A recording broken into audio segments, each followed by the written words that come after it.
ভূমিপুত্ৰক মিয়াই প্ৰহাৰ কৰা কেন্দ্ৰ কৰি উত্তপ্ত যোৰহাট।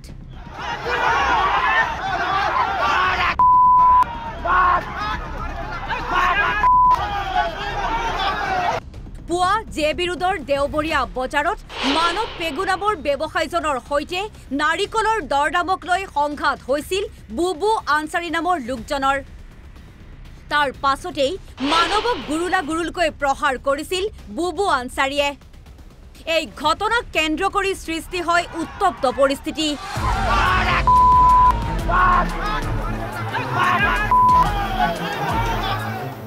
মিচিং সম্প্ৰদায়ক উদ্দেশ্য কৰি বিৰূপ মন্তব্য কৰিছিল বুবু আনচাৰীয়ে। মাহি মিলি মাল নমাই মোৰ লগৰে হয়, নাৰিকল আনিলে। বুবুনে কি কয় এইটো মই নাজানো।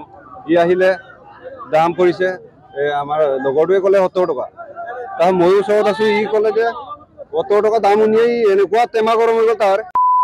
মিচিং বোলে তহঁতে ইয়াত থাকিব পাই মেলি বেছি কৰিছ বোলে। মই তেতিয়া কি ক'ম? মই কৈছো দাদা আপোনাৰ এইটো ভুল হৈছে, আপোনাক ক'লে আপুনি অভিযোগ নকৰিব। তাৰপিছত আঠকুৱা আহি মেলি মোক ক'লে কাজিয়া কৰিব নালাগে। তাৰ এইটো ভাবি মেলি মই ভৱিষ্যতলৈ চিন্তা কৰি মেলি লাহেকে আছো। আকৌ ঘূৰি আহি মেলি মাৰিছে। দীঘল এটা পাইম নে কি কলাকে।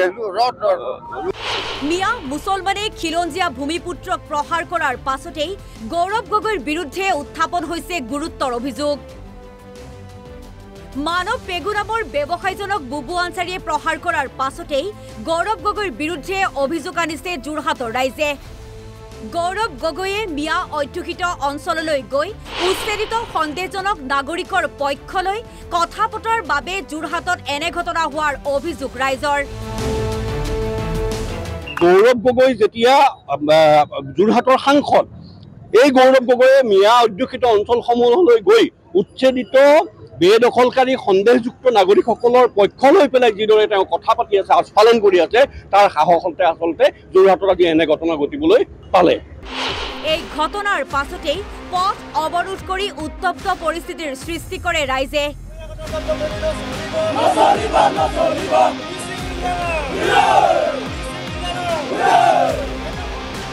গৌৰৱ গগৈৰ বিৰুদ্ধে শ্লোগান দিয়ে ৰাইজে। আমাৰ খিলঞ্জীয়া মানুহ, অসমীয়া মানুহ বেপাৰীক আমাক কেলে দিব? অশ্লীল মাতে ব্যৱহাৰ কৰিছে, কি কাৰণে কৰিছে? আমি বেপাৰী সন্তান নামানো। আমি যোৰহাটৰ প্ৰশাসনক আকৰভাৱে অনুৰোধ জনাইছো, বুবু আনচাৰী নামৰ এই মানে কালপ্ৰিটজনক অতি সোনকালে কঠোৰতম শাস্তি প্ৰদান কৰিব লাগে। বেপাৰী সন্থাৰ ইতিমধ্যে জাগ্ৰত হৈছে। আমাৰ মিচিং ছাত্ৰ সন্থা আমি ইয়াত সহযোগ কৰিছো। এনেকৈ আমাৰ খিলঞ্জীয়া মানুহক যদি বেপাৰ বাণিজ্য কৰিবলৈ অহা মানুহক যদি তেনেকৈ গৰু পিটন দি মানুহে পিতে, আমাৰ যোৰহাট প্ৰশাসনে তাক উচিত ব্যৱস্থা কৰিব লাগিব। তাক উচিত ব্যৱস্থা নকৰালৈকে আমি ইয়াতে ৰাস্তাত আমি ধৰ্ণা কাৰ্যসূচী আমি গ্ৰহণ কৰিব বাধ্য হ'ম। আমাৰ মিচিং জাতিক অপমান কৰি, জাতিক নিন্দা কৰি, অসমীয়া জাতিক তুচ্ছ-তাচ্ছিল্য কৰি পেলাই তেখেতে ভাষা ব্যৱহাৰ কৰিছে। এইকাৰণে তাক আমি উচিত ব্যৱস্থা গ্ৰহণ কৰিবৰ কাৰণে আহ্বান জনাইছো।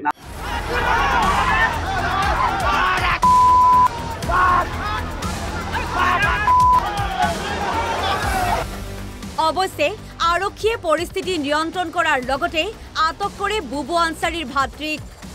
এই ঘটনাৰ পাছতেই পলায়ন কৰে বুবু আনচাৰীয়ে। কিন্তু প্ৰশ্ন হয়, যোৰহাটৰ দৰে এখন চহৰত খিলঞ্জীয়াক আক্ৰমণ কৰাৰ কেনেকৈ মৰসাহ পালে মিয়া মুছলমানে?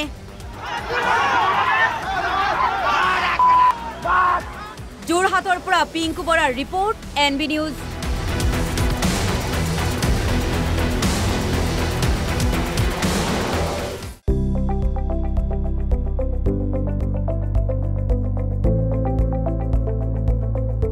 NB নিউজ, সহজ সৰল ভাষাত নৱভাৰতৰ কথা।